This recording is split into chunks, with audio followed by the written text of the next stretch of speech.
இது முடிவில்லாத தொடக்கம். தமிழ்நாட்டின் நிரந்தர முதலமைச்சர் திரு சி ஜோசப் விஜய் நடிப்பில் வெளியாகும் ஜனநாயகன் வெற்றி பெற வாழ்த்துகிறோம். இவன் அசாருதீன் உதுமான் அலி, பாபநாசம் சட்டமன்ற தொகுதி, தமிழக வெற்றி கழகம்.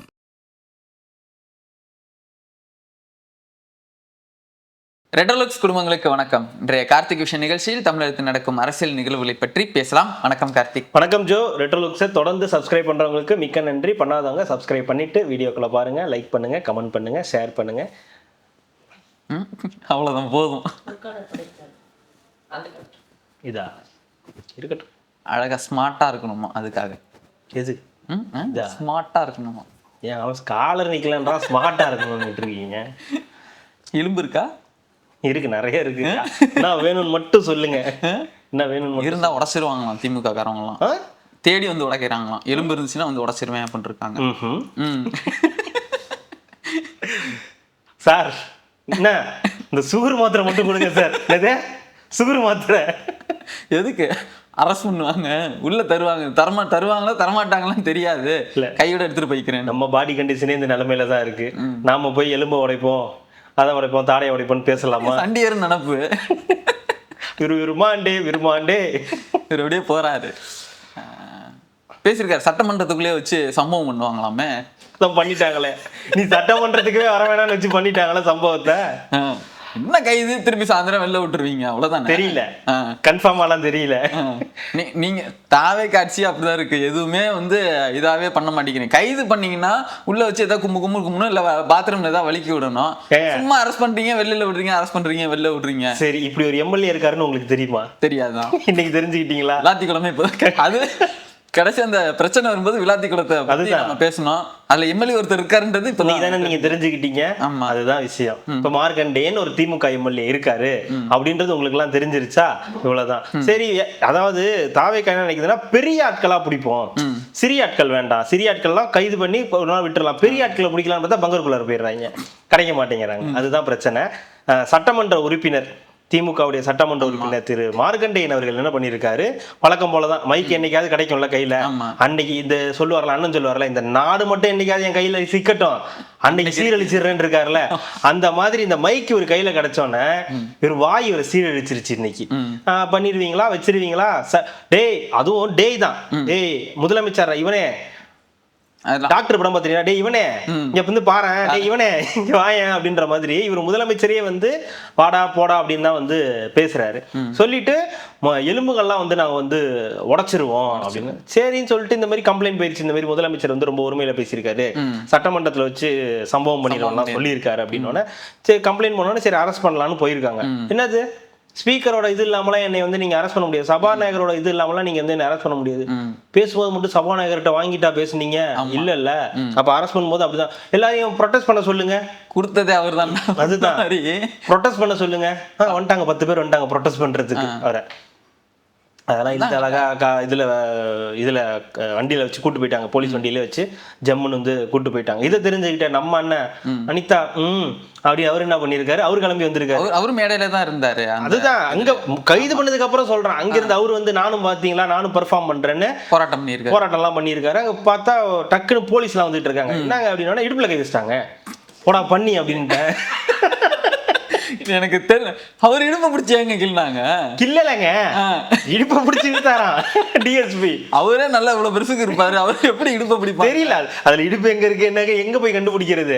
தேவிஸ்ரீ பிரசாத் எதுக்கு அங்க போனாரு அதுதான் தெரியல. தேவிஸ்ரீ பிரசாத் கிட்ட சொல்லியிருக்க, தேவிஸ்ரீ பிரசாத் சொன்னாரா, நீங்க வந்துருங்க, அங்க போய் தாவேக்கால சேர்ந்துருங்க அப்படின்னு தேவிஸ்ரீ பிரசாத் சொன்னதா இவர் வந்து சொல்றாரு. விட மாட்டேன். அவரு இடுப்புன்னு தெரிஞ்செல்லாம் பிடிச்சிருக்கோம். அவர் என்ன பருத்தி வீரன் கார்த்தியை நல்லா இடுப்பை வளைச்சு நெளிச்சு ஆட்டணும் அப்படின்னு சொல்றதுக்கு ஏதோ வாங்கன்னு சொன்னா இவர் வரமாட்டாரு. கையை பிடிச்சி இழுத்தா என்ன கையை பிடிச்சி இழுக்கிறேன்னுவீங்க, கழுத்தை பிடிச்சா கழுத்தையே பிடிக்கிறீங்களான்னுவீங்க, தலையை பிடிச்சா தலைமையிலே கை வச்சிட்டீங்களான்னுவீங்க. சரி ரைட்டு, ஏதோ ஏன் பிரச்சனையை பண்ணிக்கிட்டு காலை பிடிச்சா தப்பாயிடும், காலை பிடிக்கிறது இது சுயமரியாதையை ஒத்துக்காது, அதனால சரி ஏதாவது ஒரு பார்ட்டை பிடிக்கலாம்னு சொல்லி பிடிச்சிருக்காரு. கரெக்டா இடுப்பை போய் பிடிச்சிருக்காரு. இது ஒரு பிரச்சனைன்னு சொல்லி இடுப்பை பிடிச்சிட்டாரு. ஏன் இடுப்பை பிடிச்சிட்டாரு அப்படின்னு வந்து நீ வேணா பதிலுக்கு பிடிச்சிட்டு. ஆமா, இந்த படம் பாத்திருக்கீங்களா, பாரதி கண்ணம்மான்னு நினைக்கிறேன், வடிவேலும் பார்த்திபனும் அந்த என்ன தேய்ச்சி என்ன கணம் மிலிட்ரிக்காரன் கொண்டாட்டி என்ன கணம் கணக்குதுன்ற மாதிரி இவரு என்ன. சரி, அது வரைக்கும் ஓகேங்க, சரிங்க பிடிச்சிட்டாரு, முடிஞ்சு போச்சு. தாவேக்காக்கு கூப்பிட்டாரு வரைக்கும் டக்குன்னு மயக்கம் வருதுன்ட்டாரு. எவ்வளவு தெளிவான மயக்கம் போட்டேன். இது காருக்குள்ளார உட்காந்துக்கிட்டு ஆமா. நான் ஹாஸ்பிட்டல் போறேன் எனக்கு மயக்கம் வருது. அந்த இடத்துல தான் எனக்கு ஒருத்தர் தோணுச்சு, இதை எங்கேயோ பார்த்திருக்கேன்னு சொன்னீங்க பாலாஜி.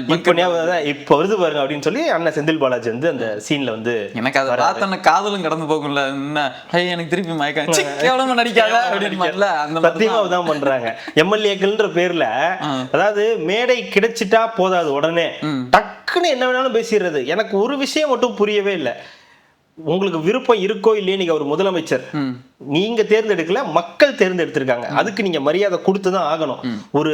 ஒரு முதலமைச்சருக்கான மரியாதையை நீங்க கொடுக்காத பட்சத்துல கைது பண்ணதான் செய்வாங்க. கடந்த கால ஆட்சியில ஆயாவெல்லாம் தேடினீங்களே தனிப்படை அமைச்சு,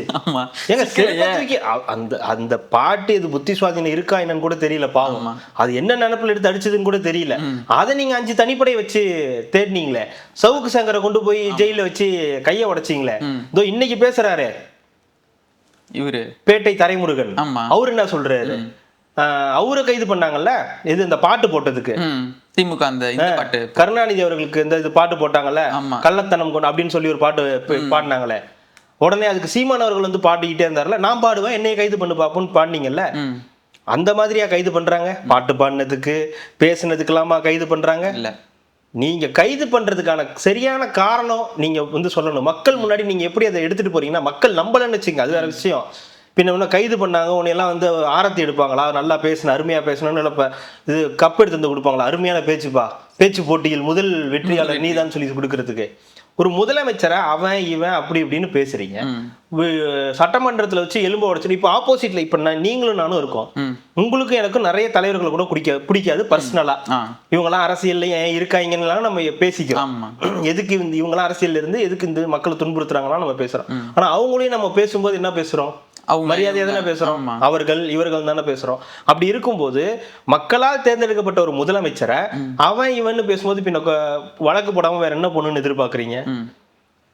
வழக்கு போடுறாங்களேன்னு சந்தோஷப்பட்டுக்குங்க, அரெஸ்ட் பண்ணி உள்ள அவங்கள அந்த கட்சிக்காரங்க இருக்கக்கூடிய தாவேக்கால் இருக்கக்கூடிய யங்ஸ்டரை தூண்டி விடாம, அவங்க போய் ஒரு போராட்டம் பண்ணாம, இல்ல அவங்க போய் வந்து கலவரம் வன்முறைன்னு பண்ணாம அதை தடுத்து, அதுக்கு பதிலா நீங்க தப்பா பேசிருக்கீங்க, அதுக்காக உங்களை கைது பண்றோன்றத புரிஞ்சுக்குங்க. நீங்க பேசினது என்னமோ பெரிய சுதந்திர போராட்டத்துக்கு பேசின மாதிரியும் தியாகிகளுக்காக பேசின மாதிரியும் அதுக்காக உங்களை கைது பண்ண மாதிரி நீங்க வந்து ஒரு டிராமா கொண்டு போகாதீங்க. இந்த அதுக்கு தெரிஞ்ச முன்னாள் முதலமைச்சருக்கு அது தெரியல. எனக்கு ஒரு விஷயம் புரியவே இல்லை, உங்க கட்சிக்காரங்களுக்கே அதை சொல்லவே மாட்டேங்கிறீங்க, சொல்லியே கொடுக்க மாட்டேங்கிறீங்க. யாரா இருந்தாலும் முதலமைச்சர்னா முதலமைச்சர் தான்ப்பா, அதுக்கு நீங்க மரியாதை கொடுத்துதான்ப்பா ஆகணும்னு சொல்றதுக்கு உங்க கட்சியில ஒருத்தர் கூட வக்கு கிடையாதா? முன்னாள் முதலமைச்சருக்கும் கிடையாது, எம்பியா இருக்கிற கனிமொழி அவர்களுக்கும் கிடையாது, எம்எல்ஏ இருக்கிற யாருக்குமே கிடையாது. எல்லாருமே நாங்க அப்படிதான் பேசுவோம். கேட்டா அடக்குமுறை. இதுக்கெல்லாமா நீங்க கைது பண்ணணும், வேற எதுக்கு கைது பண்ணணும்னு எனக்கு தெரியல. வருது அதுதான் அடக்குமுறை பண்றீங்க, இது பண்றீங்கன்னு. எங்க அடக்குமுறைனா நீங்க வந்து அரசுக்கு எதிராக பேசியிருந்தீங்கன்னா பரவாயில்ல, அரசு மீது விமர்சனங்கள் வச்சீங்கன்னா பரவாயில்ல. 60 நாள்ல இந்த ஆட்சியில ஒன்றும் பண்ணல, மக்கள்லாம் ரொம்ப கஷ்டப்படுறாங்க, ஏன்டா இந்த ஆட்சி வந்ததுன்னு நினைக்கிறாங்க. அப்போ உங்க கட்சியில யாருக்குமே அதை வந்து இது பண்றதுக்கான வேலைகள் இல்லை, சொல்லி தரத்துக்கான இதுவும் இல்லை. ஆனா கேட்டா அடக்குமுறை அப்படின்றீங்க, வேற என்ன பண்ணணும்? கடந்து போயிடணும். இது இப்படி கடந்து போவாங்க, அது அப்படிதான் விடுங்க, ஏதோ குலைக்குது அது கடந்து போயிட வேண்டியதுதான். கரெக்டுங்க. இன்னைக்கு நீங்க இப்படி பேசுறீங்க, நாளைக்கு இன்னும் மோசமா பேசுவீங்க, இன்னும் மோசமா பேசுவீங்க, பேசிக்கிட்டே இருப்பீங்க. இது இந்த எதிர்கட்சிக்கு தான் இந்த அறிவு இல்லைன்னு பார்த்தா, ட்விட்டர்ல இருக்கவங்களுக்கும் அறிவு கிடையாது, ட்விட்டர்ல அரசியல் பண்ணக்கூடிய கட்சிக்கும் அறிவு கிடையாது. அவங்க வந்து இதே மாதிரிதான் 1991 96 வந்து ஜெயலலிதா அவர்களுடைய ஆட்சியில வந்து இப்படிதான் அதிகாரம் இது பண்ணாங்க. அந்த ஆட்சியோட இதை கம்பேர் பண்ணாதீங்க. இது ஒன்றும் அந்த மாதிரி ஆட்சி கிடையாது. அப்போ என்னெல்லாம் நடந்துச்சுன்றது எல்லாருக்கும் தெரியும். அந்த ஆட்சி காலத்தில் எப்படி அடக்குமுறை பண்ணாங்க, எவ்வளோ அதிகார துஷ்பிரயோகம் பண்ணாங்க, எவ்வளோ வந்து மக்கள் வேதனைப்பட்டாங்கன்னு தெரியும். இங்கே ஒன்றும் அவங்களுக்கு அந்த மாதிரி நடக்கலையே. இங்கே வந்து சும்மா அவர் பேரை சொன்னதுக்கெல்லாம் கைது பண்ணலையே, வாடா போடான்னு பேசுறீங்க. ஒரு முதலமைச்சருக்குரிய மரியாதையை கொடுக்காம பேசினா இப்படிதாங்க. ஏங்க உங்களுக்கு நடக்கும்போது எல்லாரும் கேட்டாங்கல்ல, நீங்க பண்ணது நீங்க என்ன இப்ப தப்பா பேசிட்டாங்க, ஏன் கைது பண்றீங்கன்னு கேட்கும்போது, அதுவே மற்றவங்களுக்கு நடக்கும்போது அவங்க கூட ஜாயின் பண்ணிட்டு நீங்களும் வந்து கேவலமா அரசியல் பண்றீங்க. இது வந்து ஒரு அராஜக அரசியல், இது 1996 காலகட்டத்தில் ஜே அவர்களின் ஆட்சியோடைய நிழலா வந்து இருக்கு. அதுவே உண்மையே கிடையாது. இவங்க அதுக்கு அப்படி மாதிரி கட்டமைக்க நினைக்கிறாங்க. மரியாதை குறைவாக நீங்க பேசுனீங்கன்னா, ஒரு அந்த முதலமைச்சர் பதவிக்குரிய மரியாதை இல்லாம பேசுனீங்கன்னா இது இப்படிதான் பண்ணுவாங்கன்றத புரிஞ்சுக்கணும். இந்த கைதுலாம் எந்த தவறுமே கிடையாது. அதுக்கு முட்டு கொடுத்துக்கிட்டு வரக்கூடிய நபர்களும் வந்து இதுக்கு ஒத்து போறது வந்து மக்கள் ஏத்துக்க மாட்டாங்க. முட்டு கொடுக்கறது இல்ல, எல்லாமே கட்சிக்காரங்க தான் வராங்க, எல்லாம் அவங்க கட்சிக்காரங்க தான். இது என்ன அடக்குமுறை அராஜகம்னா இப்ப நம்ம பேசலாமா? எதிர்கட்சியில இருந்து இப்ப பேசலாமா? முன்னாள் முதலமைச்சரை பார்த்து அவன் இவன் பேசினா ஏத்துப்பீங்களா? இன்னைக்கு இருக்கக்கூடிய எதிர்கட்சி தலைவரை பார்த்து அப்படி அசிங்கமா பேசினா வாடா போடான்னு பேசினா ஒத்துப்பீங்களா? இல்ல எதிர்கட்சி தலைவராக சைட்ல உட்காந்துருக்காரு எடப்பாடி பழனிசாமி அவர்கள், அவரை வந்து அப்படி வாடா போடான்னு பேசினா வந்து ஏத்துப்பாங்களா? அப்புறம் அவங்களுக்கெல்லாம் ஒரு இது, இப்ப இருக்கிற முதலமைச்சருக்கு மட்டும் ஒரு இது. உங்க எல்லாத்தையும் தாண்டி இன்னைக்கு ஒரு மக்களுடைய ஆதரவோட அந்த இடத்துல வந்து உட்கார்ந்துருக்காரு. உங்க மேல நம்பிக்கை இல்லாம, உங்களோட 60 ஆண்டு கால ஆட்சி மேல நம்பிக்கை இல்லாம இன்னைக்கு ஒருத்தர் வந்து மக்களால் தேர்ந்தெடுக்கப்பட்டு உட்கார்ந்துருக்காருன்னா அந்த அவருக்கு நீங்க மரியாதை கொடுக்குறீங்களோ இல்லையா, அந்த பதவிக்கு நீங்க கொடுத்துதான் ஆகணும். இந்த கைதுல எந்த விதமான தவறும் கிடையவே கிடையாது. இதுக்கு சும்மா இவங்க முட்டு கொடுக்குறேன்னு ரோட்ல வந்து போராடிட்டு மயக்கம் வருதுன்னு ஓடி போயிடுறது.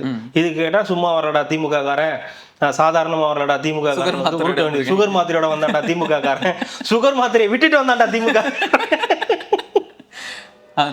6 மாசம் இல்ல, இன்னும் 4 மாசம் தான். அப்படியா? 4 மாசம் தான். 4 நிமிஷம் கூட நிக்கல. ஐயோ என்னால முடியல சாமி, நான் வீட்டுக்கு போறேன். அடுத்தது கீதா ஜீவன் அவங்க வந்தாங்க, முன்னாள் அமைச்சர்.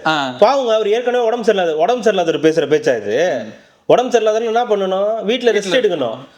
எம்எல்ஏக்கு இதுக்கு வரும்போது அன்னைக்கு வந்து இப்போ சட்டமன்றத்துல வீராவேசமா பேசணும். அதை விட்டுட்டு மைக்கு கிடைச்சிருச்சுட்டு இருக்காங்க, என்ன வேணாலும் பேசினா இப்படிதான். சுகர் மாத்திரை பெயில் கொடுத்துருவாங்களா, வெளில வந்துருவோம்ல? எனக்கு தெரியல. அனிதா ராதாகிருஷ்ணன் வந்து பேசுனது வேற, இவர் வந்து இன்னும் கொஞ்சம் உக்கிரமா பேசிட்டாரு. அதனால அவ்வளவு சீக்கிரம் பெயில் கிடைக்குமா தெரியல. கிடைக்கலாம். உடம்பு சரியில்ல, சுகர் மாத்திரை, சுகர் பேஷண்ட்னு சொல்லி அமுச்சு விட்டாலும் விட்டுறலாம். இதுதான் நடக்கலாம். ஆப்போசிட்ல இருக்காங்க எல்லாத்தையும் சட்டமன்றத்துக்கு வர விடாம பண்ணிடுவாங்க போல இருக்கே. சுகர் மாத்திரை எடுத்துட்டா நிறைய பேர் இருக்க மாட்டாங்கன்னு நினைக்கிறேன். ஃப்ளோர் டெஸ்ட் எடுக்கும்போது எதிர்கட்சியில் என்னப்பா யாரையுமே காணா அப்படின்னா ஆப்சென்ட் சார். என்ன பிரச்சனை சார்? சுகர் மாத்திரை கிடைக்கலையா சார்? ஒரே பஞ்சமா இருக்கு. அடுத்தது ஸ்டாண்ட், ஒரே ஸ்டாண்டு வந்து திமுக எடுக்கிறதுல வந்து இன்னைக்கு நம்ம தெளிவாக வந்து தெரிஞ்சுக்கிட்டோம். டீலிமிட்டேஷன் ஸ்டாண்டில் வந்து ரொம்ப தீர்க்கமாக இருக்காங்க அவங்களோட முடிவில். தெரியுமே. லைட்டரில் வந்து ஃபயர் வச்சிங்க, நெருப்பு கொளுத்துனீங்க, இது பேப்பரை கொளுத்துனீங்க.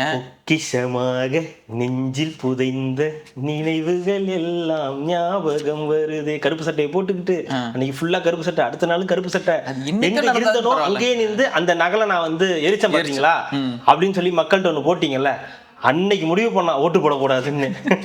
இல்லைங்க, அது இன்னைக்கோ நடந்திருந்தாலும் பரவாயில்ல.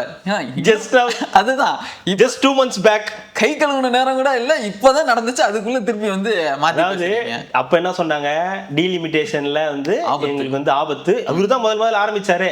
அங்க ஆரம்பிக்கிறதுக்கு முன்னாடி இவர் தான் ஆரம்பிச்சாரு. டீலிமிட்டேஷன்னா நமக்கு பிரச்சனை, தொகுதி மறுவரையால நம்மளுடைய தென் மாநிலங்கள்லாம் வந்து பாதிக்கப்படும், நமக்கு வந்து கிடைக்கக்கூடிய இதை விட கூடுதலா வந்து வட மாநிலங்களுக்கு கிடைக்கும், உத்தரப்பிரதேசத்துக்குலாம் எங்கேயோ போயிடும், 80ல இருந்து 120 ஆயிடும், இது நமக்கு பேராபத்து, இதனால வந்து பாஜக வந்து ஜெயிக்கிறது வந்து ரொம்ப ஈஸி ஆகிடும் அப்படின்னாங்க. எல்லாரும் ஆமாங்க அது ஒத்துக்கிட்டாங்க. அப்ப எல்லாருமே அது வந்து ஆமாங்க அது தப்பு தான், டீலிமிட்டேஷன் பண்ணக்கூடாது, பண்றதா இருந்தா சரிசமமா பண்ணணும், எல்லாருக்கும் ஈக்குவலா இருக்கணும் அப்படின்ற மாதிரி தான் பண்ணணும் அப்படின்னாங்க. இன்னைக்கு என்னடான்னா டீலிமிட்டேஷன்ல எங்களுக்கு எப்பவுமே பிரச்சனை கிடையாது, அதுல இருக்கக்கூடிய சில விஷயங்கள் தான் எங்களுக்கு வந்து பிரச்சனை தவிர நாங்க டீலிமிட்டேஷனுக்காக எதிராக நாங்க போராடல. அப்ப அந்த கொளுத்துனார்ல நின்னுகிட்டு அது என்ன இதுக்குன்னு சொல்ல முடியுமா? அது வந்து பாண்டு பத்திரமா இருக்கும். உண்மையாவே எரிச்சிருந்தீங்கன்னா அன்னைக்கு வேற மாதிரி பண்ணிட்டு இருப்பாங்க. அது நகல் அப்படின்றதுனால போய் தொலைன்னு விட்டுட்டாங்க. நான் என்ன கேக்குறேன், நீங்க அன்னைக்கு ஒரு ஸ்டாண்ட் எடுத்தீங்கல்ல, அது என்னது? இப்போ ஒரு ஸ்டாண்ட் எடுத்திருக்கீங்களா, இது என்னது? அப்போ நீங்க சம்பவ இடத்தை நெருங்கிட்டீங்க, 2 கிலோமீட்டர் தான் இருக்கும் அப்படின்னு காட்டுறதுக்காக. இப்ப மேகதாது அன்னைக்கு இதெல்லாம் இப்ப இடத்த வேற மாத்திட்டாங்க. இப்ப எல்லாம் காங்கிரஸ் பக்கத்துல இருந்தாங்க இல்லையா, அதெல்லாம் மாத்தி ஏடிஎம்கே இந்த பக்கத்துல இருக்காங்கல்ல, இந்த இவங்கள ராஜேஸ்வரி அவங்களுக்கு கொஞ்சம் முன்னாடி போட்டு ஹாய் சொல்ற மாதிரி உட்கார்ந்து இருக்காங்க. அதனால வந்து ஆல்மோஸ்ட் அவங்க தான் சொல்லியிருக்காங்கல்ல, நாங்களும் கேட்போம். ஏங்க அவங்களுக்கு கிட்டத்தட்ட 360 இது வேணுங்க அந்த இது நிறைவேற்றத்துக்கு. இந்த தீர்மானம் இந்த கூட்டத்தொடர்லயே அதை பண்றாங்களான்றது தெரியல. இது ஆகஸ்ட் 13 வரைக்கும் நடக்க போகுது இந்த பார்லிமெண்ட். அதுக்குள்ள இது எடுத்துட்டு வரணும்ன்றது இவங்களோட எண்ணம். அதுக்குள்ள இவங்கள்ட்ட திமுக கிட்ட 20 இருக்கு, அது ஒரு பெரிய நம்பர். அது இருந்தா கன்ஃபார்மா அச்சீவ் பண்ணிடலாம். அது இல்லாம தேசியவாத காங்கிரஸ், சிவசேனாவோட ஒரு பிரிவு, மம்தாவுடைய ஒரு 20 எம்பிக்கள், பிரிந்து வந்த எம்பிக்கள் அப்படின்னு ஏகப்பட்ட பேரோட ஆதரவோட தான் வந்து இருக்காங்க. அது இல்லாம நம்ம ஒய்எஸ்ஆர் காங்கிரஸ்ட ஒரு 4 இப்படி இருக்கு. அப்புறம் சந்திரபாபு நாயுடு கிட்ட இருக்கக்கூடிய எம்பிக்கள்னு சேர்த்து ஒட்டுமொத்தமா வந்து ஒரு கம்மியான அமௌண்ட் தான் டிஃபரன்ஸ் போல இருக்குது அந்த நம்பர்ஸ் தானே. ஆமா, அது நம்பர்ஸ் அவங்களுக்கு போன தடவை தெரியுது பண்ண முடியாதுன்றது. இப்ப இந்த தடவை தான் எல்லாமே மாறி போச்சுல. ஓவரால் 2 monthsல எல்லாமே மாறி போச்சு. அங்க மம்தா கவர்மெண்ட் காலி ஆயிடுச்சு. அவங்கள்ட்ட இருந்த எம்பிக்கள் நிறைய பேர் இப்ப இந்த பக்கம் வந்து இது பண்ணிட்டாங்க, ஜாயிண்ட் அடிச்சிட்டாங்க. இப்ப இந்த பக்கம் திமுக போன தடவை இந்தி கூட்டணியோட இருந்துச்சு. அப்ப எல்லாம் ஒரு மாதிரி ஜாலியா இருந்தாங்க. இப்ப எல்லாமே பிரிஞ்சு போனதுனால இப்ப இவங்களுக்கு ஒரு சாதகமா இருக்கு. அதனால இப்ப திமுகவோட நாங்க போய் கேட்கறதுல என்ன தப்பு, திமுக கிட்ட நாங்க ஆதரவு கேட்போம். உடனே அவங்க என்ன சொல்றாங்க, டீலிமிட்டேஷன் நாங்க எப்பவுமே வந்து இது பண்றது கிடையாது, will face it, will try it அப்படின்னு சொல்லலங்க.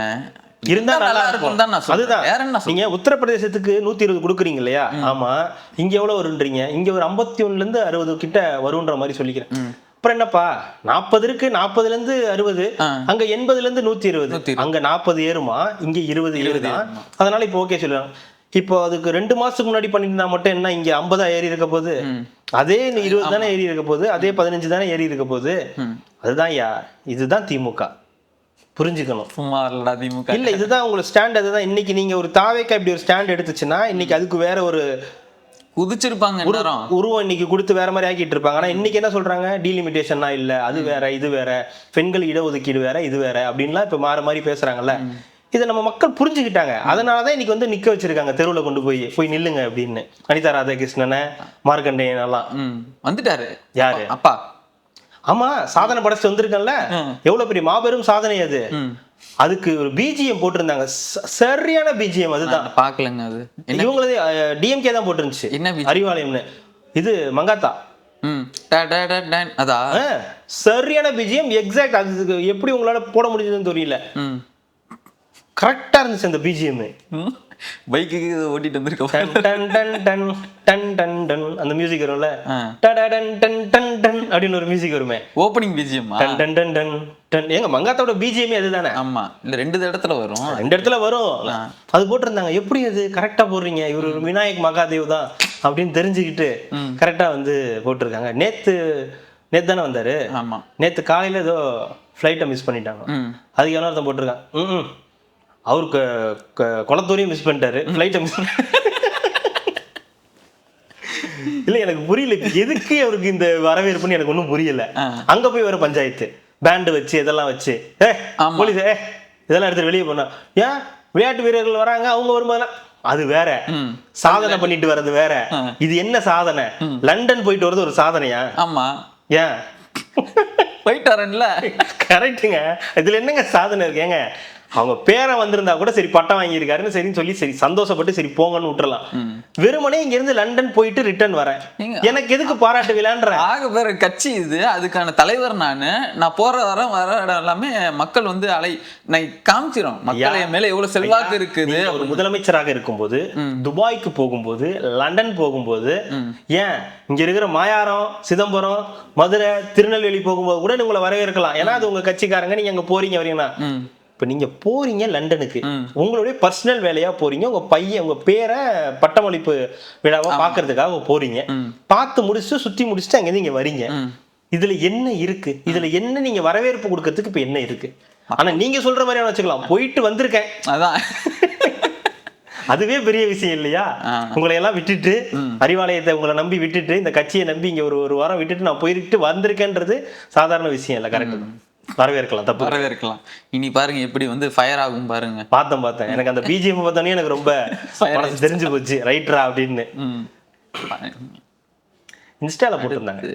அப்படியா? நான் இன்னும் அதை பார்க்கல. அவர் வந்தது வந்து பார்த்துருந்தேன், ஏர்போர்ட்ல வந்து இறங்கும் போது எல்லாரும் வரவேற்றாங்களே, அது மட்டும் பார்த்துருந்தேன். அப்பாடா, அப்பா வந்துட்டாரு, இனி போதும். 500 கோடி அப்படின்னு அந்த படத்துல வருங்க, டைலாக் சொல்லுவார்ல. நான் கூட போயிட்டு வரதுக்கே 500 கோடி போல இருக்குன்னு நினைச்சேன். போயிட்டு வரதுக்கு இல்ல, 500 கோடி அவ்வளவுதான் இந்த படத்துல. 500 crores. ஆமா, 500 crores. 500 கோடிடா, 500 கோடிடா. This is my. அப்ப அர்ஜுன் யாரு? சின்னவரா இல்லையா? அப்பா பிள்ளை காம்பினேஷன். அடுத்து ஆர்எஸ் பாரதி அவர்கள் 2 பேரும் வந்து 2 விஷயம் வந்து சொல்லியிருக்காங்க. ஆர்எஸ் பாரதி அவர்கள் என்ன சொல்லியிருக்காரு, தாவேக்கா ஆட்சி கவல்றதுக்கு ஆதவர்ஜனே போதும் அப்படின்னு இருக்காரு. அதே மாதிரி ஆர்பி உதயகுமார் அவர்கள் என்ன சொல்லியிருக்காரு, நிர்மல்குமார் வந்து நாங்கள் அனுப்புன ஸ்பை அப்படின்றாங்க. புரியல. எல்லாமே தாவேக்கால் எல்லாருமே கருப்பு ஆடை இருந்துச்சுன்னா அதில் நான் எங்கே நல்ல ஆடை கண்டுபிடிக்கிறது? ஒரு ஊர்ல ஒரே ஒரு காதல் பரத் இருந்தா பரவாயில்ல, எல்லாருமே காதல் பரத்தா இருந்தா என்னங்க பண்ண முடியும்? எந்த நேரமும் 4 மாசத்துக்கு வந்துடும், 4 மாசத்துக்கு வந்து 6 மாசத்துக்கு வந்துடும், 6 மாசத்துக்கு வந்துடும், மேடைக்கு மேடை இதே தான் பண்ணிட்டு இருக்காங்க. 4 மாசத்துக்கு வந்துடும், 6 மாசத்துக்கு வந்துடும். எல்லாருமே சொல்றாங்க ஒரே விஷயத்த, எல்லாரும் சொல்றாங்கன்னா அதுல ஏதோ ஒரு உண்மை ஒளிஞ்சிருக்கிற மாதிரி எனக்கு தெரியுது. உண்மை இருக்கு, அதுதான் அதுக்குதான் பங்கர்ல ஒளிஞ்சுக்கிட்டு இருக்காரு. அந்த உண்மையை கண்டுபிடிக்கலான்னு போனாதான் பங்கருக்குள்ளார ஒளிஞ்சுக்கிட்டு வரமாட்டேன்றாரு. சரி, மத்தவங்க எல்லாம் பிடிக்கலன்னு பார்த்தா மத்ததெல்லாம் அல்லு சில்லா இருக்குது, பிடிச்சாலும் ஒன்றும் பிரயோஜனம் இல்லை. அதுல ஆர்எஸ் பாரதி ஒரு வார்த்தை அழகா சொல்லியிருந்தாரு, இதெல்லாம் வந்து ஆட்சி கவிழ்ந்துருங்க, இதெல்லாம் ரொம்ப நாள் நீடிக்காது, நாங்க நினைச்சிருந்தா 2016 கிழிச்சு நாளா கிழிச்சு எல்லாத்தையும் அதிமுக போட்டிருப்போம், அப்ப எங்க தலைவருக்கு அந்த பக்குவம் பத்தல, அதெல்லாம் அப்பயே அப்பயே பண்ணிருப்பாரு, இப்போ அந்த பக்குவம் பத்தல அவருக்கு, அது எப்பவுமே பக்குவம் பத்தாது இந்த மாதிரி விஷயத்துல, நான் பல தடவை சொல்லிட்டு வச்சுட்டேன் அப்படின்லாம் சொன்னாரு. சொல்லிட்டு கடைசியா என்ன சொன்னாரு, இந்த ஆட்சி, இந்த தாவேக்கா ஆட்சி கவிழ்றதுக்கு ஆதவர்ஜுனா ஒருத்தரே போதும் அப்படின்னு. அதேதான், இந்த திமுக மீண்டும் ஆட்சிக்கு வராதுக்கு நீங்க ஒருத்தரே போதுமானது, வேற யாரும் வேண்டாம். உங்களை அனிதா ராதாகிருஷ்ணன் எல்லாம் பேச விட்டாலே போதுமானது. கடைசி வரைக்கும் இந்த திமுக வந்து எதிர்கட்சியாவே இருக்குமான்றது டவுட் தான். ஏன்னா அந்த மாதிரியான வளர்ப்பு வந்து வளர்க்கப்பட்டிருக்கு இல்லையா. ஏன்னா வந்து ஒரு முதலமைச்சரை எப்படி பேசணும்ன்றது கூட தெரியாத ஒரு கட்சி, இத்தனை வருஷமா நீங்க 75 வருஷமா கட்சி நடத்தி என்ன பிரயோஜனம்? இந்த மக்களுக்கு நாங்க அதை செஞ்சோம், இதை செஞ்சோம், திராவிட மாடல்ல செஞ்சோம், 1000 ரூபாய் கொடுத்தோம், விடியல் பயணம் மேற்கொண்டோம்லாம் சொல்றது என்ன பிரயோஜனம் இருக்கு? இதே போஸ்டிங்ல தானே உங்க தலைவர் 5 வருஷமா உட்கார்ந்து இருந்தாரு. அப்போ ஒரு வார்த்தை இந்த மாதிரி அதாவது பேசியிருந்தா என்ன எவ்வளவு பெரிய பஞ்சாயத்து ஆயிருக்கும். கேவலம் இந்த அரசு கைது தான் பண்ணுது, அதுவும் காலைல கைது பண்ணி சும்மா கொஞ்ச நேரம் வச்சிருந்துட்டு ஆசைக்கு சாயந்தரம் அனுப்பிச்சு விட்டுருவாங்க. அதுக்கே இந்த நிலைமை. அது கூட தெரியாம வளர்ப்பெல்லாம் என்ன வளர்ப்பு உங்களுதெல்லாம். அங்க ஆதவர்ஜுனா, இங்க ஆர்எஸ் பாரதி. அதே மாதிரிதான் நம்ம ஆர்பி என்ன நிர்மல்குமார் ஸ்பையாமா, இப்படிதான் ஒருத்தர் சொல்லிட்டு தெரிஞ்சிட்டு இருந்தாரு, டிடிவி தினகரன். ஏடிஎம்கே அத்தனை பேர் என்னோட ஸ்லீப்பர் செல்ஸ், என்னோட 10 பேர் தான் அங்க ஸ்லீப்பர் செல். கடைசி இவரே போய் சேர்ந்துட்டாரு ஸ்லீப்பர் செல்லாம்.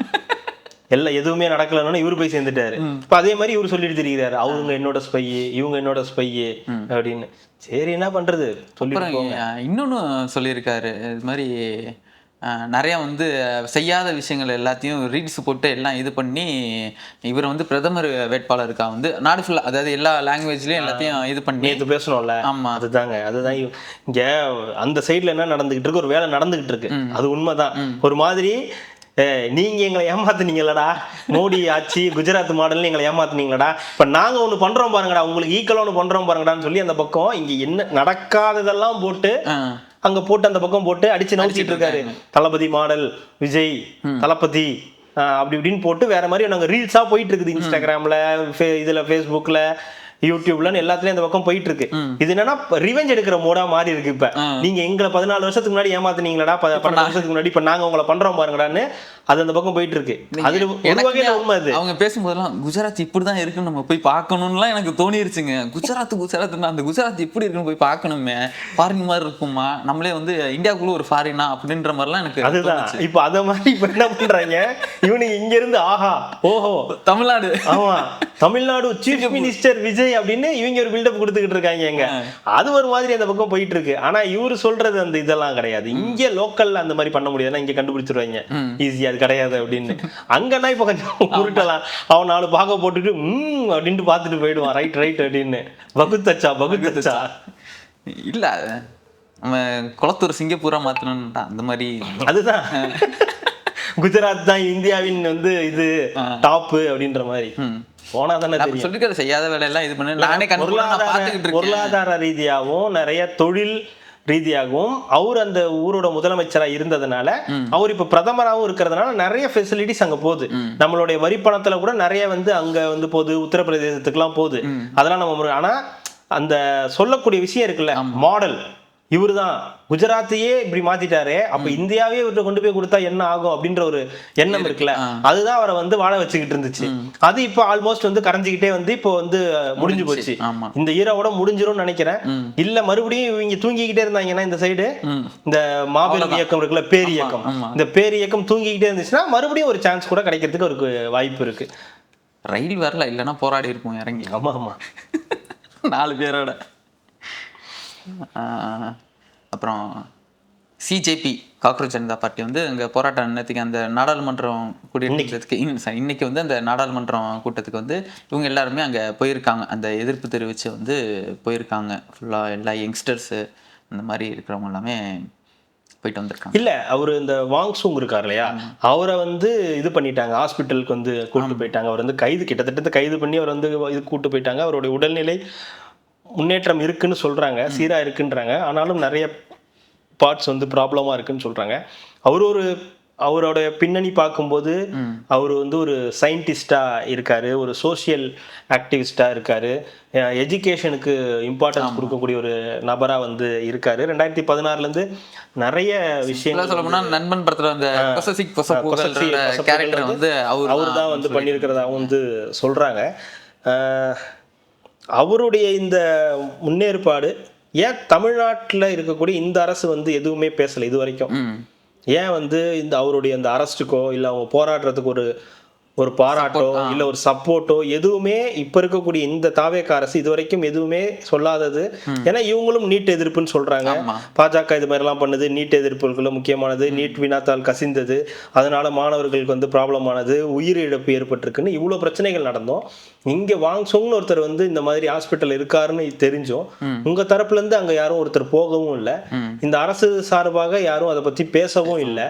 அப்படின்றது ஒரு ஏமாற்றத்துக்குரிய விஷயமா தான் வந்து பார்க்கப்படும். ஏன்னா இது பிஜேபிக்கு எதிரான ஒரு விஷயம்ன்றதை தாண்டி கல்விக்கு எதிரான ஒரு தர்மேந்திர பிரதான்ற ஒரு அமைச்சர் வந்து இந்த மாதிரி பண்ணியிருக்காரு, அவருடைய துறையில் இப்படி ஒரு நடந்திருக்கு, அதனால மாணவர்கள் பாதிக்கப்பட்டிருக்காங்க அப்படின்னும் போது அதுக்கு எதிராக நீங்க ஏதாவது ஒன்று பண்ணியிருக்கணும். அட்லீஸ்ட் அதை பண்றவங்களுக்கு நீங்க ஒரு பாராட்டாவது தெரிவிச்சிருக்கணும், இல்லை அவங்களுக்கு ஆதரவு தெரிவிக்கிறனாவது சொல்லியிருக்கணும். எதுவுமே சொல்லாம ஒரு அரசு வந்து இருக்குன்றது ஒரு தமிழ்நாட்டு இளைஞர்களுக்கு ஓட்டு போட்ட எல்லா மக்களுக்குமே ஒரு ஏமாற்றம் வந்து இருக்கதான் வந்து செய்யும். அதே மாதிரி அவருடைய உடல்நிலையும் கொஞ்சம் வந்து மோசமா இருக்கு. இன்னைக்கு வந்து அந்த நாடாளுமன்றம் நடக்கிற இடத்துக்கு வந்து இவங்கெல்லாம் வந்து பேரணியா வந்து போயிருக்காங்க.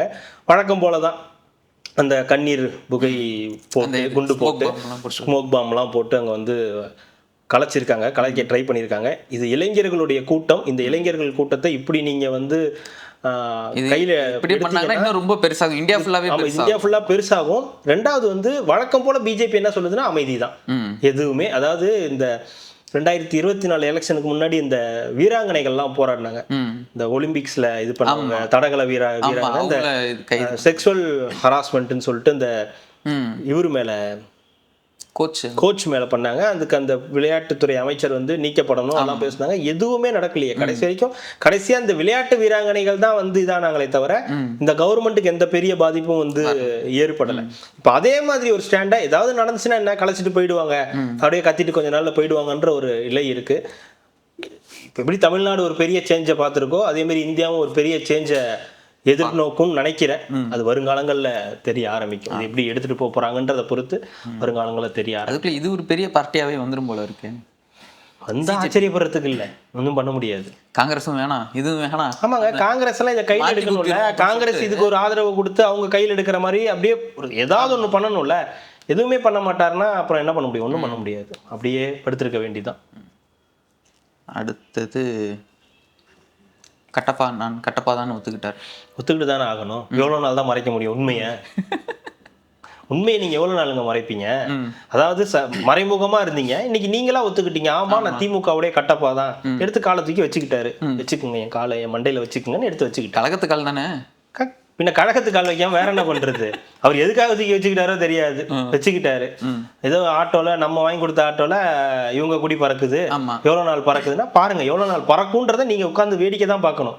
எனக்கு தெரிஞ்சு நீங்க வேடிக்கை மட்டும்தான் பார்க்கணும். அவர் என்ன சொல்றாருன்னா, ஆளுங்கட்சியா என்ன திமுக இருந்து ஆளுங்கட்சியா இருக்கும், ஒருவேளை இல்லைன்னா ஆளுங்கட்சியா ஆள்ற கட்சியா இருக்கும். லூஸ் என்னங்க இப்படி சொல்றீங்க? நம்ம மூச்சு விடாமலாம் டைலாக் பேசுறேன்ல, ஒரே வார்த்தையில சொல்றீங்க ஆளுங்கட்சி. ஏன்னா அவங்க போட்டு கொடுத்ததுல தான் மேப்பில் தான் வந்து நீங்கள் வந்து ட்ராவலே பண்ண முடியும். அதனால அவங்க சொல்றது அந்த சித்தாந்தங்கள் அந்த இதில் தான் வந்து வேற யார் வந்தாலுமே ஆளவே முடியும் அப்படின்னு இருக்காரு. அதாவது அமைச்சர் கூட எனக்கு வந்து மாசு தான், எனக்கு வந்து முதலமைச்சர்னாலே இது வந்து ஸ்டாலின் தான். சரி கோட்டையில போய் பார்க்க வேண்டியதானே முதலமைச்சர் இருக்காரான்னு. போய் செக்ரட்டரியேட்ல போய் கையெழுத்து வாங்க வேண்டியதானே, மாசம் அவர்களை வந்து கூட்டு போய் அவரே வேலை இல்லாம தான் எங்கெங்கயோ சுத்திக்கிட்டு இருக்கேன்னு சொல்றாரு. அவர்கிட்ட போய் இவர் சொல்றாரா நீங்க தான் எங்களுடைய அமைச்சர் அப்படின்னு. கொஞ்ச நாள் முடிய வரைக்கும் சேகர் பாபுன்னு சுத்திக்கிட்டு இருந்தாங்க. இப்ப மாசுன்னு சுத்திக்கிட்டு இருக்காங்க. அதனாலதான் சொல்லணும், ஏதாவது ஒரு ஸ்டாண்ட் எடுக்கணுங்க. அங்க போறப்ப அங்க அவரு, இங்க போறப்ப இந்த இவரு அப்படின்னு. நான் சகோ உன்கிட்ட போய் சொல்லுவனா அப்படின்னு ஒரு கேரக்டர் போல. நாங்க ஜெயிக்க வச்சுட்டோம், இவர் தோத்துட்டாரு. அடுத்தது வந்து ஏதாவது ரீ எலெக்ஷன் ஏதாவது நிக்க வச்சு ஜெயிக்க வைக்கிறதுக்காக வந்திருப்பாரு. யாரை ஜெயிக்க வைக்கிறதுக்கு? மாசு அவர்கள் நினைச்சுக்கிட்டு இருக்கீங்களா? இடைத்தேர்தலுக்கு இப்ப இடைத்தேர்தல்லாம் நிக்க மாட்டாரு, வைக்க மாட்டாரு. அதெல்லாம் அவருக்கெல்லாம் அந்த சைதாப்பேட்டை தான், அந்த சரௌண்டிங் குள்ளதான். அதை தாண்டி இந்த கோல் கீப்பர் மாதிரி தாங்க. ஒண்ணு லெஃப்ட் இந்த சைதாப்பேட்டை, இல்ல இந்த சென்டர் சைதாப்பேட்டைக்குள்ளாரதானே தவிர அதுக்கு தாண்டி நம்மளால பர்ஃபார்ம் பண்ண முடியாது. ஒவ்வொருத்தருக்கும் அப்படிதான், அந்தந்த தொகுதி தான். அவர்லாம் ஏன்னா அங்கேயே செட்டில் ஆனவர்ன்றதுனால, அங்கேயே இருக்காருன்றதுனால, சென்னை தான் அவருடைய பேஸ்ன்றதுனால அதர் இதுக்கெல்லாம் போக மாட்டாங்க. இல்ல எதனால இவரெல்லாம் இப்படி இருக்காருன்னே ஒன்றும் புரிய மாட்டேங்குது. இப்ப என்ன நடந்து போச்சு, ஏன் உங்களுக்கு என்ன பிரச்சனை, ஏன் அவர் தான் முதலமைச்சர்னு சொல்றீங்க? கேட்டா குளத்தூரை சிங்கப்பூரா மாத்தினாருன்றீங்க, இப்ப கேட்டா அவர் தான் முதலமைச்சர்ன்றீங்க. அப்புறம் ஆட்சி சரியில்லைன்னு சொல்றீங்க. முதலமைச்சர் அவரா இருக்கும்போது ஆட்சி சரியில்லைன்னா நீங்க அவரை தானே கேட்கணும். அப்புறம் விஜய் போய் கேட்டீங்கன்னா அவரு என்ன பண்ணுவாரு? உங்களுக்கு அவரு தான் அமைச்சர்னா நீங்க அவர் தானே போய் எல்லாத்தையும் கேட்கணும். இவ்வளவு விவரமா பேசுவீங்கன்னா தெரியாது, தெரிஞ்சிருந்தா அந்த மாதிரி வார்த்தையெல்லாம் விட்டு. இதெல்லாம் என்னங்க அந்த காலத்துல இருக்கும்னு நினைச்சுக்கிட்டு இருக்காங்களா? பேசிக்கிட்டு இருக்க வேலையில இங்க ரன்னிங் கமெண்ட்ரி ஓடிக்கிட்டு இருக்கு. இதை ஏன்டா பாத்துட்டு இருக்கீங்க, ஆஃப் பண்ணுங்கடான்னு. இந்த காலத்துல வந்து நான் வந்து கட்டப்பா செட்டப்பானா ஒன்றும் பண்ண முடியாது. நீங்க வாங்க வேண்டியதை வாங்கிட்டு தான் போகணும். உங்க மேல ஒரு நல்ல மரியாதை இருக்கு. ஒரு நடிகராக ஒரு நல்ல ஒரு இதுவா நம்ம வந்து அவரை பார்த்துருக்கோம். நிறைய விஷயங்கள்ல பேசக்கூடிய ஒரு நபரா நம்ம பார்த்துக்கிட்டு இருந்தோம். ஆனா இப்ப எல்லாமே மாறுது, களம் மாறுது. அவங்க ஒவ்வொருத்தருடைய சாயம் வந்து வெளுக்க ஆரம்பிக்குது. ஒரு யங் ஜென்ரேஷன் உங்களால ஏத்துக்க முடியல. மூளை செலவை பண்ணிட்டு தான் வந்து சொல்றீங்க. என்ன நடக்குதுன்னே உங்களால புரிஞ்சிக்க முடியல. நீங்க நினைக்கிற பார்ட்டி தான் வின் பண்ணணும்னு நினைக்கிறீங்க. அது தப்பு கிடையாது. தோத்ததுக்கான அந்த காரணத்தையும் நீங்க புரிஞ்சுக்கணும்ல. அதையே நாங்க புரிஞ்சுக்க மாட்டோம், நாங்க இவங்களதான் முதலமைச்சரா பாக்குறோம், நாங்க இவங்களதான் அமைச்சரா பாக்குறோம்னா பெட்டிஷனை கொண்டு போய் அவர்கிட்டயே கொடுங்க. அவர் 25 வருஷம் கழிச்சு மறுபடியும் அமைச்சர் ஆயிட்டதுக்கு அப்புறம் வந்து சரி பண்ணி கொடுப்பாரு. உங்களுக்கு ஏதாவது ஒரு பிரச்சனைனா ஸ்டேஷன்ல போய் கம்ப்ளைண்ட் கொடுத்துட்டு கீழே இப்படிக்கு முதலமைச்சர் மு க ஸ்டாலின் போட்டு வந்து கொடுங்க, உடனே பாத்துருவாங்க. இவரை கூட்டு போங்க அப்படின்ட்டுருவாங்க. இதெல்லாம் சும்மா அபத்தம், அவ்வளவுதான். வேற என்ன சொல்றது அவரை பத்தி? நம்ம அதே மாதிரி தான் அவரும் சொல்லியிருக்காரு. மாசம் அவருன்னு சோசியல் மீடியால வர கமெண்ட் எல்லாமே படிக்கிற மாதிரியே இல்லை. அப்படிதான். அதாவது அவர் என்ன சொல்றாருன்னா, எக்ஸாக்டா நம்ம வந்து ஒரு வீடியோ போட்டோம்னா, நான் வந்து ரன்னிங் போற வீடியோ போட்டோம்னா, ஒரு என்கிட்ட வந்து ஃபாலோவர்ஸ் வந்து 5 லட்சம் பேர் இருக்காங்க பீத்திக்கிறாரு. 5 லட்சம் ஃபாலோவர்ஸ் இருக்காங்க. ஆமா, இதுல ஃபேஸ்புக்ல அது வந்து ஒரு 2 லட்சம் பேராவது நம்மள வந்து நம்ம பண்றதை வந்து பார்ப்பாங்க அப்படின்னு. ஆனா உள்ள போய் நான் கமெண்ட் படிக்க மாட்டேன் அப்படின்னு. உங்களுக்கு இதுலயே அவருடைய வெற்றி தோல்வி புரியுதுங்களா? வெறுமனே பாக்குறவங்களை வந்து பார்த்துட்டு சந்தோஷப்பட்டுக்கிறாரு. இவ்வளவு பேர் பாக்குறாங்க அப்படின்னு. உள்ள போய் என்ன சொல்றாங்கன்னு தெரிஞ்சாதானே நீங்க வந்து அதை திருத்திக்க முடியும். ஒரு 2000 கமெண்ட் வருதுன்னு வச்சுங்க. 2000 கமெண்ட்ல ஒரு 1500 கமெண்ட் உங்களுக்கு எதிராகவே இருக்கட்டும். ஒரு 500 கமெண்ட் ஏதாவது ஒரு சஜஷன் சொல்லியிருப்பாங்கல்ல. நமக்கே அவ்வளவு கமெண்ட் சொல்றாங்கல்ல, நம்ம வந்து இந்த கமெண்ட் படிக்காம விட்டுட்டோம்னா தானே பிரச்சனை. இன்னைக்கு படிச்சா கூட இன்னைக்கு சொல்ல முடியலனா கூட இந்த வாரத்துல ஒரு நாள் அதை பத்தி ஏதாவது ஒன்று வந்து பேசுறோம்ல, மேக்சிமம் ட்ரை பண்றோம்ல. சில விஷயங்களை நம்மளே தப்பு பண்றோம்ன்றத புரிஞ்சுக்கிறோம், சரியா பேசுறோமா இல்லையான்றத அவங்க சொல்ற கமெண்ட் வச்சு நம்ம வந்து தெரிஞ்சுக்கல. அப்ப கமெண்டே படிக்காம எப்படி ஒருத்தர் வந்து இது பண்ண முடியும்? அதை பார்த்தாலே எங்களுக்கு மன உளைச்சலா இருக்குன்னா அதுதான். ஏன்னா நீங்க அவ்வளவு பண்றீங்க, அதனாலதான் உங்களுக்கு மன உளைச்சல் ஆகுது. ஒழுங்கா பண்ணீங்கன்னா ஒழுங்கா கமெண்ட் போட போறான். நீங்க ஏன் போய் பார்த்து போய் மன உளைச்சல் ஆகணும்? நீங்க போடுற விஷயத்துக்கெல்லாம் ஆதரவாக தான் பேசணும். நீங்களே எதிர்பார்த்தீங்கன்னா எப்படி பண்ண முடியும்? எதிர்ப்பும் இருக்கதான் செய்யும். ஏதாவது தப்பா வந்து சொல்லதான் செய்வாங்க. அதை தாண்டி வேற ஏதாவது நல்ல கமெண்ட்ஸ் இருக்கான்னு பார்த்து புரிஞ்சுக்கணும். ஆனா கமெண்ட்ஸே பார்க்க மாட்டேன்னா அவ்வளவுதான். ஓவர் தான். இதெல்லாம் முடிஞ்சிருச்சு, அவ்வளோதான். இன்னைக்கு மேலே வந்து குட்டி குட்டி செய்திகள் மட்டும். ஆனால் ஆக்சுவலாக அதுதான் பெரிய பெரிய செய்திகள். ஆமாம், இதுதான் குட்டி குட்டி செய்திகள். இதுதான் ஜோக்ஸ். எனக்கு அதான் சொல்றது, வர வர வந்து பாலிடிக்ஸ் மாதிரியே தெரியல. இவங்க பண்ற காமெடி தான் வந்து எல்லாமே காமெடி தான். பண்ணது எல்லாமே காமெடி தான். இன்னைக்கு மக்களுக்கு எல்லாம் செம்ம ஃபன்னா இருக்கும்ல. உள்ள சும்மா லண்டன் போயிட்டு வந்ததுக்கு வரவேற்பு, இவரு தான் முதலமைச்சர், இவரு தான் எங்களோட அமைச்சர், நான் தான் திமுகவுடைய கட்டப்பா, இடுப்பு பிடிச்சிக்கின்றது. அப்போ ஏதாவது எங்கேயா வெளியே போனாருன்னா, இப்ப இவரு உதயநிதி போனாருன்னா மாமா ஆயுதம் அப்படின்னு எடுத்து தருவார். இவரு போர் ஏதாவதுன்னா உடனே இது பண்ணிடுவாங்களா? ஓ, வளம் வருவாங்களா? போயிட்டு நாட்டு மக்கள்லாம் எப்படி இருக்காங்கன்னு சொல்லி மாறு வேஷத்துல வளம் வருவாங்களா? 2 பேரும் போவாங்கல்ல பாகுபலியில. அதான் இவரும் அவரும் போவாங்க. ஆமா. ஓ, ஓகே ஓகே, நைஸ். கோயம்புத்தூர்ல வந்து கொண்டாம்புத்தூர்னு சொல்லி ஒரு ஏரியா வந்து, ஆமா, 20 வருஷமா பஸ் ஃபெசிலிட்டியே இல்லாம இருந்ததுல அந்த ஒரு பகுதி அண்ணா நகர் வரைக்கும் அந்த இதுக்கு வந்து ஏதோ தீண்டாமை அப்படின்ற ஒரு விஷயத்தினால அந்த பஸ்ஸே அங்க வந்து போகாம இருந்துச்சு. இப்ப வந்து சமீபத்துல அமைச்சர் சம்பத்குமாரும் நம்ம இவர் வன்னியரசு அவர்களும் பார்த்து அது வந்து இது பண்ணியிருக்காங்க. அந்த இடத்துக்கு பஸ் வந்து போயிட்டு இருக்கு. இது மாதிரி ஏதாவது அதிகாரிகள் இந்த மாதிரி செயல்பட்டீங்கன்னா அவங்க மேல ஆக்ஷனும் எடுப்போம்னு வந்து வார்னிங் வந்து பண்ணியிருக்காரு. வன்னியரசுன்னு சொன்ன ஞாபகம் வருது. அவரும் வந்து கண்டனங்கள் தெரிவிச்சிருந்தாரு. முதலமைச்சரை பார்த்து நீங்க வந்து எலும்புகள் வந்து உடையன்னு சொல்றீங்க, எலும்புகள் எல்லாருக்கும் இருக்கு அப்படின்னு சொல்லி ஒரு வார்னிங்கை வந்து கொடுத்துருக்கு. அதுக்கு ஃபயர் விட்டுட்டு இருக்காங்க. இருக்கணும்ல, அவரும் எவ்வளவு பேசியிருக்காருல்ல. இன்னைக்கு அவர் வந்து ஒரு அமைச்சராகி இன்னைக்கு அவர் வந்து பேசுறாருன்றது அது அவருடைய வெற்றி தானே. முன்னாடி அவரு யாருக்கும் பெருசாவே இல்ல, இது சிஎம் விஜய் அவர்களுடைய வெற்றி இல்ல. தன்னை வந்து இழிவா பேசின ஒருத்தரையே இன்னைக்கு அமைச்சரவையில இருக்க வச்சு இன்னைக்கு அந்த முதலமைச்சரை பார்த்து ஒருத்தர் பேசும்போது அதுக்கு ஒரு எச்சரிக்கை கொடுக்கிற மாதிரி, அதுவும் திமுகவையே இத்தனை வருஷம் அவர் எங்க அந்த கூட்டில் இருந்தாங்களோ அந்த திமுக காரங்களையே பார்த்து இன்னைக்கு எச்சரிக்கை விட்டுருந்துன்றது ஒரு சாதாரண விஷயம் இல்லைல்ல. அது இந்த தாவேக்காவுடைய சிஎம் விஜய் அவர்களுடைய வெற்றியா தானே நீங்க வந்து பார்க்கணும். திருமணம் எதுவுமே சொல்லல. அவர் என்னத்தை சொல்ல போறாரு? இல்ல நீங்க இப்படி எல்லாம் பேசுறது தப்பு, முதலமைச்சரை பார்த்து இப்படி பேசுவது தவறு. 2 நாள் கழிச்சு முதலமைச்சரை இப்படி பேசக்கூடாதுன்னு எதுவும் கிடையாது. வாய் எல்லாருக்கும் இருக்கு, யார் வேணா என்ன வேணா பேசலாம். அந்த மாதிரிதான் அங்க போயிருக்கு. நல்ல ஒரு நல்ல முன்னெடுப்பு. இந்த பேருந்து விஷயம் நிறைய நடக்குது பாத்தீங்களா? நிறைய இடத்துக்கு ஸ்கூல் இல்ல, நிறைய ஸ்கூல் பசங்க கேட்டாங்கன்னா, காலேஜ் பசங்க கேட்டாங்கன்னான்ற மாதிரி நிறைய இடத்துக்கு இந்த கவர்மெண்ட் பஸ்ன்றத வந்துகிட்டு இருக்கு. அடுத்து கவர்மெண்ட் பஸ் எம்டிசி பஸ் வருது பாத்தீங்களா? கலர்ல. ஆமா, அதெல்லாம் போட்டுட்டாரு. இது தாவேக்கா அரசு, தாவேக்கா கட்சி கொடி கலர்லயே வந்து பஸ் எல்லாமே விடுறாங்க. இது வந்து ரொம்ப தப்பு. அதான் ஜோசியக்காரன் பேச கேட்டு வந்து பண்ணா இப்படிதான் இருக்குன்னு சொல்லிட்டு யூடியூபர் ட்வீட் போட்டிருந்தாரு. அது இருக்கதான் செய்யும். அப்படித்தாண்டா பண்ணுவோம்.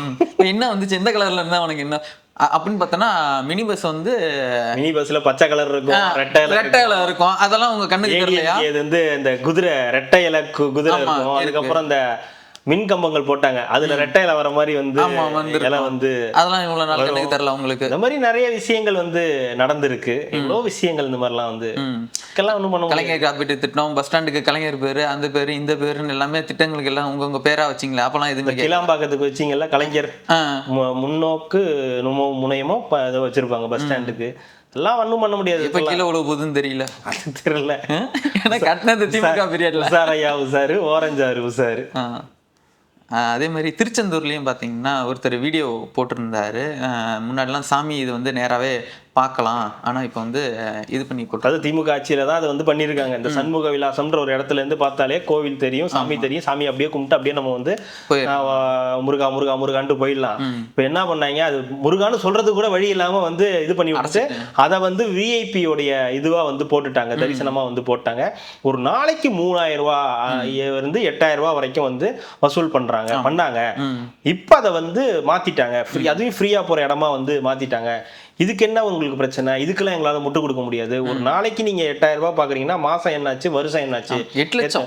8 லட்சம் ஒரு நாளைக்கு. ஒரு நாளைக்கு 8 லட்சம் ரூபாய் நீங்க வந்து பாக்குறீங்க அப்படின்னா ஒரு நாளைக்கு 3000 இருந்து 8000, ஒரு நாளைக்கு 1000 பேர் வருவாங்க. 1000 பேர் அனுப்பிச்சாங்கன்னா 8 லட்சம் ரூபாய் வரும். அப்ப வருஷத்துக்கு என்னாச்சு, மாசத்துக்கு என்னாச்சு, வருஷத்துக்கு என்னாச்சுன்னு கணக்கு பண்ணுங்க. இது இப்ப நல்லது நடக்கும்போது அதை ஏன் நீ வந்து தடுக்க பாக்குற? இப்ப நீயே வந்து அதை வந்து இது பண்ணணும்னு வந்து சொல்ற அப்படின்னு சொல்லி கலாச்சிருக்காரு. அதே மாதிரி அந்த கமெண்ட்லயும் ஒருத்தவங்க சொல்லியிருந்தாங்க, இது மாதிரி நாங்க போயிருந்தோம், ரீசெண்டா போயிருந்தோம், படிச்சு அந்த 500 தான் வந்து இதா இருக்கும், அந்த ரூமுக்கு இதுக்கு வந்து 500 தான் இருக்கும். பட் ஆனா 1500 மேல வந்து சார்ஜ் பண்ணியிருந்தாங்க. அவ்வளோ ஃபெசிலிட்டியுமே நல்லா இல்லை, மெயின்டெனன்ஸுமே நல்லா இல்லை அப்படின்னு சொல்லி அதுவும் ஒரு கமெண்ட் வந்து பண்ணியிருக்காங்க. அமைச்சர் ரமேஷ் அவர்களுக்கு ஒரு வேண்டுகோள், இந்த திருச்செந்தூர்ல என்னதான் நடக்குது, என்னெல்லாம் அண்ணன் இருக்காரு, அதுதான் சொல்றேன். அனிதா அவரையும் போய் பார்த்துட்டு என்ன பஞ்சாயத்து, என்ன ப்ராப்ளம், என்ன நடக்குது அப்படின்றத கம்ப்ளீட்டா. அப்புறம் இந்த அமௌண்ட் எல்லாம் அதிகமா சொல்றாங்க, 1500 எல்லாம் சொல்றாங்க. இந்த ரூம் வாடகை 3 டைம்ஸ் அதிகமா. ஆமா, 3 டைம்ஸ் அதிகம். அது இல்லாம பாத்ரூம் ஃபெசிலிட்டிஸும் பெருசா வந்து இல்லைன்னு வந்து சொல்றாங்க. அதை அவர் கொஞ்சம் கண்காணிச்சாருன்னா கொஞ்சம் நல்லா இருக்கும். நிறைய பேரோட, ஏன்னா திருச்செந்தூர்ன்றது நிறைய பேர் போறக்கூடிய இடமா வந்து இருக்கு. அந்த இடம் நல்லா சுத்தமாவும், தமிழ் கடவுள், ஆமா, அது சுத்தமாவும், அதே நேரத்துல அந்த அஃபோர்டபுளா இருக்கணும் இல்லையா? அந்த போற விஷயம்ன்றது கம்ஃபர்டபுளா இருந்தா தான் அவங்களும் போறதுக்கு. கொடுக்குற காசுக்கு அவங்க எதிர்பார்ப்பாங்கல்ல 1500 ரூபான்னா அந்த ரூம் எப்படி 500 ரூபாய்க்கு கொடுக்குறீங்கன்னா அது ஒரு மாதிரி, 1500 ரூபாய் கேட்குறீங்க அதுக்கு ஒரு மாதிரி வந்து இருக்கும். அதுக்கேற்ற மாதிரி அவரு கொஞ்சம் அதுக்கு என்னன்னு பார்த்தாருன்னா கொஞ்சம் நல்லா இருக்கும். ஒரு வேண்டுகோளாவே வந்து ரெட்டலோப்ஸின் சார்பாக வைக்கிறோம், எங்களுடைய குடும்பங்கள் கேட்டதின் சார்பாக உங்களுக்கு கோரிக்கையை வைக்கிறோம். அதே மாதிரி டிவிஎஸ்சி வந்து அவங்க போயிருக்காங்க, ரைடு வந்து போயிருக்காங்க. சென்னை கார்பரேஷன் விட்டு ரெமி மார்டின் சரக்கு வந்து ஒரு 32,000 ரூபாய் இருக்கும்னு நினைக்கிறேன். இல்ல 32,000 ரூபாய் மதிப்புள்ள சரக்குகள் ஆமா வந்து கிடைச்சிருக்குது. ஆபீசர்ஸ் போய் ரைடு போயிருக்காங்க. கிட்டத்தட்ட வந்து பணம் மட்டும் கிடையாது, நிறைய சரக்கு. எங்க யாருப்பா இதெல்லாம் கொடுத்தா? கான்ட்ராக்டர்ஸ் கொடுத்தாங்க. என்னென்ன சரக்குன்றீங்க? எல்லாமே பயங்கரமானதுதான். அண்ணன் சாப்பிடுறது, இது அவங்க சாப்பிடுறது, இவங்க சாப்பிடுறதுன்ற மாதிரி என்னென்னமோ பக்காடி, ரெமி மார்டின், அப்புறம் இன்னொன்னு ஏதோ ஒன்று படிச்சேன். அது எல்லாமே பயங்கரமானதுதான். கான்ட்ராக்டர்ஸ் எல்லாம் எதுக்கு உனக்கு கொடுக்கணும்? அதுதான் கேள்வி. உனக்கே இதெல்லாம் வருது, என்ன காரணத்துக்காக வருதுன்னு. இப்ப அடிக்கடி இந்த லஞ்ச ஒழிப்புத்துறை நிறைய இடத்துக்கு வந்து ரைடு போறாங்க. ஸோ அந்த ரைடெல்லாம் வந்து இப்ப பயங்கரமா தான் வந்து இருக்கு. போற இடத்துலாம் இந்த வருமானத்துக்கு தாண்டி வரக்கூடிய பணம்லாம் வந்து நிறைய வந்து கிடைக்குது. அடிக்கடி இந்த மாதிரி லஞ்ச ஒழிப்புத்துறை இதனால போச்சுன்னா பயம் வரும். அந்த பயம் வந்து கொஞ்சம் அப்படியே இருந்துகிட்டே இருந்துச்சுன்னா ஓகே ரைட்ரா, இதுக்கு மேலே நம்மளால எதுவும் பண்ண முடியாதுன்னு அவங்களே முடிவுக்கு வந்துருவானுங்க. பார்ப்போம். அதே மாதிரி நம்ம பஸ் ஸ்டாண்ட்லாம் போகும்போது நான் இப்போ வரும்போது பார்த்துட்டு இருந்தேன். இதுதான் தமிழ்நாடு அரசு முன்னாடி வந்து அப்பாவோட ஃபோட்டோலாம் போட்டிருந்தாங்க. இப்போ வந்து விஜய் அவர்களோட ஃபோட்டோ வந்து போட்டிருந்தாங்க. அதுலேயும் பார்த்தீங்கன்னா நிறைய அந்த ட்ரக்ஸ் இருக்கக்கூடாதுன்றதுக்காக நிறையா விழிப்புணர்வு வந்து போட்டிருந்தாங்க. அந்த விஷயம் நல்லா இருந்தது. ஏன்னா எல்லா பஸ் ஸ்டாண்ட்லேயுமே இந்த நோ ட்ரக்ஸ்ன்னு சொல்லி நிறையா போட்டிருந்தாங்களே. அது வந்து ஒரு பாராட்டுக்கள், தமிழக அரசுக்கு வந்து ஒரு பாராட்டுக்கள். லாஸ்ட் பட் நாட் லீஸ்ட் ஒன்னே ஒன்று இருக்குது. இல்லாமல் இன்னொன்று இருக்கு, ஸ்பெஷல் ஒன்று எடுத்து வச்சிருக்கேன். அப்படியா? நீங்கள் சொன்னீங்க. துரை வைகோ அவர்கள் வந்து ஒரு இன்டர்வியூவில் வந்து சொல்லியிருக்காரு, இது மாதிரி கரூர் கூட்ட நெரிசல் அந்த வழக்குன்ற பாருங்க, கரூர் கூட்ட நெரிசல் நடந்துச்சுங்கள, அதுக்கு வந்து தாவேகா விஜய் அவர்களுக்கு மேலே வந்து எதிராக நீ தான் காரணம் அப்படின்னு சொல்லிட்டு நீங்கள் வந்து அறிக்கையெல்லாம் விடணும். தெரியுதா? நிறைய இடத்துல இருந்து உங்களுக்கு அந்த அறிக்கை வந்துச்சே, யாரெல்லாம் அப்போ கொடுத்தாங்கன்னு அப்ப நீங்க யோசிச்சு பாருங்க. வராத மாமணி போல் வந்தவர்கள்லாம் இன்னைக்கு அறிக்கை கொடுத்தாங்க. அருமை நட்சத்திரம் அருமை நட்சத்திரம் தாங்க சொல்றேன். அவங்க எல்லாம் வந்து கொடுத்தாங்க இல்லையா, அதெல்லாம் டவுட் வருது. அதெல்லாம் அவங்களா போட்டாங்களா? அப்படி யாருமே பண்ணிருக்காங்க. அப்பாவே சொல்லிட்டாருல்ல, அதெல்லாம் யாருமே சொல்ல மாட்டாங்க. வேணும்னு எந்த தலைவருமே இந்த மாதிரிலாம் நினைக்க மாட்டாரு. இது வந்து எதர்ச்சியா தான் நடந்திருக்கும். கரெக்ட் தான். எந்த தலைவருமே அந்த மாதிரிலாம் கிளம்பி போக மாட்டாங்க. அப்படியே போனாலும் எல்லா இடத்துக்கும் அதே மாதிரி போவாங்க. கள்ளக்குறிச்சியா இருந்தாலும் அப்படிதான் போவாங்க, கரூரா இருந்தாலும் அப்படிதான் போவாங்க. ஆனா நம்ம கரூருக்கு மட்டும் தானே போனோம். அப்ப உங்க பேச்சையை நாங்க நம்பணும்? நம்ப மாட்டோம். நீங்க செஞ்சிருக்க மாட்டீங்க. நீங்க ஒரு தலைவரா நீங்க அப்படி யோசிச்சிருக்க மாட்டீங்க. ஆனா உங்களுக்கு கீழே உள்ளவங்க யோசிச்சிருக்கலாம் இல்லையா? வேற யாராவது உங்க டீம் யோசிச்சிருக்கலாம் இல்லையா? அதுதான் பதுங்குழியில இருக்காரு. யாராவது மாப்பிள்ளைகள் இப்படி யோசிச்சிருக்கலாம் இல்லையா? யாராவது இந்த பேனா டீம் யோசிச்சிருக்கலாம் இல்லையா? இந்த மாதிரி யோசிச்சு யாராவது சொல்லி இருந்திருப்பாங்க, பண்ணுங்களேன், ஒரு ட்வீட் தானே, என்ன ஆயிட போகுது, பண்ணி விடுங்க அப்படின்னு இருப்பாங்க, பண்ணியிருப்பாங்க. அந்த மாதிரி அவர்கிட்ட போய் கேட்டிருக்காங்க, அதெல்லாம் எனக்கு பண்ண தெரியாது போன்னு அனுப்பிச்சிட்டு இருப்பாரு. தாவேகா விஜய்ன்ற பேரே நீங்க சொல்லலையே, அப்புறம் எப்படி நீங்க இந்த வேலையெல்லாம் இறங்குறீங்க? எலெக்ஷனுக்கு முன்னாடி எனக்கு எல்லாமே தெரியும். தாவேகா விஜய் என்ன பண்ண போறாங்க, நமக்கு எங்கெல்லாம் அடிக்க போறாங்கன்றதெல்லாம் எனக்கு தெரியும். காலுக்கு மேல அடிக்க போறாங்கன்றதெல்லாம் எனக்கு தெரியும். ஆனா நான் பேரை சொல்லி நான் வந்து பெரிய ஆளாக்கி விட்டுற கூடாது. பேரை சொல்லி அவங்கள வந்து ஒரு எதிரியா நான் வந்து ஆக்கி கூடாதுன்னு பார்த்தேன். கடைசியா என்ன பண்ணா, என்ன ஒரு எதிரியா கூட மதிக்காம வின் பண்ணிட்டு போயிட்டாங்க. இப்பதான் தெரியுது, நம்ம வந்து எல்லார்ட்டையும் ஓட்டு கேட்டோம், வீட்டுல வந்து ஓட்டு கேட்க, வீட்டுல கேட்டிருந்தாலும் போட்டிருக்க மாட்டாங்க. நீங்க நிலைமைக்கு சத்தியமா போட்டிருக்க மாட்டாங்க. அதுதான் காரணமே தவிர அவர் உடச்சு விட்டுருக்காரு இந்த விஷயத்த. இது அடுத்தடுத்து வருவாங்க, எங்களையும் போட சொன்னாங்க அப்படின்னு வருவாங்க. அடுத்த சிவப்பு துண்டோட போட்டு அது கேட்டாங்க தான். நம்ம அப்படி நேரடியாக அப்படி சொல்ல முடியாதுன்னு நாங்க சொல்லிட்டோம் அப்படின்ட்டாங்க. அடுத்த பின்னாடி இதே போன்ற காரணங்களோடு எங்களையும் வந்து அணுகினார்கள். ஆனால் நாங்கள் அப்பொழுது அதை தீர்மானிக்கும் இடத்தில் இல்லை என்ற காரணத்தினால் அதை நாங்கள் விட்டுவிட்டோம் அப்படின்னு ஒருத்தர் வந்து வருவாரு. ஒவ்வொருத்தரா வருவாங்க, வெயிட் பண்ணுங்க. அடுத்து நீங்க ஏதோ ஒரு ஸ்பெஷல், இது வந்து முக்கியமானதுங்க, ரொம்ப ரொம்ப ரொம்ப முக்கியமானது. அதையா விட்டோம்? இல்லை, இது ஏன் அப்படின்னா கடைசியாக வச்சேன்னா இது ரொம்ப பெருசு, அதனால இப்படி வச்சேன். ஆட்சி மாறினாலும் நெல் கொள்முதலில் தொடரும் லஞ்சம், கோடை சாகுபடியில் மட்டும் 150 கோடி வசூல் வேட்டை. இது ஒரு போட்டோவா எடுத்து போட்டுருங்க, நான் இருந்தாலும் படிச்சிடறேன். கொஞ்சம் டைம் எடுக்கும், ரொம்ப இம்பார்ட்டன்ஸ், கொஞ்சம் பொறுமையா கூட கொஞ்சம் கேளுங்க. தமிழகத்தில் ஆட்சி மாறினாலும் நேரடி நெல் கொள்முதல் நிலையங்களில் லஞ்சம் மற்றும் முறைகேடு மாறவில்லை. 40 கிலோ நெல் மூட்டை ஒன்றுக்கு 120 ரூபாய் வரை இழப்பு ஏற்படுகிறது. டெல்டாவில் கோடை சாகுபடியில் மட்டும் 150 கோடி ரூபாய் வரை இழப்பு ஏற்பட்டது என விவசாயிகள் குமுறுகின்றனர். தஞ்சை, திருவாரூர் மற்றும் மயிலாடுதுறை மாவட்டங்களில் பம்ப் செட் பாசனம் மூலம் கோடை சாகுபடி நடந்துள்ளது. 1.5 லட்சம் ஏக்கர் பரப்பில் கோடை சாகுபடி அறுவடை. பெரும்பாலான இடங்களில் நடந்து வருகிறது. கோடை சாகுபடியில் 4 முதல் 5 லட்சம் டன் நெல் கொள்முதல் ஆகும் என எதிர்பார்க்கப்படுகிறது. நெல் கொள்முதல் மையங்களில் கடந்த திமுக ஆட்சியில் மூட்டைக்கு இவ்வளவு என லஞ்சம் வசூலிக்கப்பட்டது. தாவேக ஆட்சியில் லஞ்சம் ஊழல் இருக்காது என எதிர்பார்க்கப்பட்டது. ஆனால் ஆட்சி மாறினாலும் காட்சி மாறவில்லை என்ற கதையாக இந்த ஆட்சியிலும் 40 கிலோ நெல் மூட்டை ஒன்றுக்கு 120 ரூபாய் வரை இழப்பை சந்தித்து வருவதாக விவசாயிகள் குமுறுகின்றனர். ஒரு மூட்டைக்கு 120 ரூபா வந்து வாங்குறாங்க. அதாவது டெல்டா பகுதி விவசாயிகள் என்ன சொல்றாங்கன்னா, நாங்கள் பாடுபட்டு விளைவித்த நெல்லை விற்க கொள்முதல் நிலையங்களுக்கு கொண்டு செல்லும் போது 40 கிலோ எடை கொண்ட ஒரு நெல் மூட்டை ஒன்றுக்கு 40 ரூபாய் லஞ்சம் கேட்கின்றன. தர மறுத்தால் நெல்லில் ஈரப்பதம் அதிகமாக உள்ளது, காய வைத்து எடுத்து வாருங்கள் என கொள்முதல் செய்யாமல் திருப்பி அனுப்பிடுங்க. அதாவது எடுத்துட்டு போனா அதை வந்து ஈரமா இருக்குது, நீ எடுத்துட்டு போய் திருப்பி எடுத்துட்டு காய வச்சு எடுத்துட்டு வா அப்படின்னு சொல்லிடுறாங்க.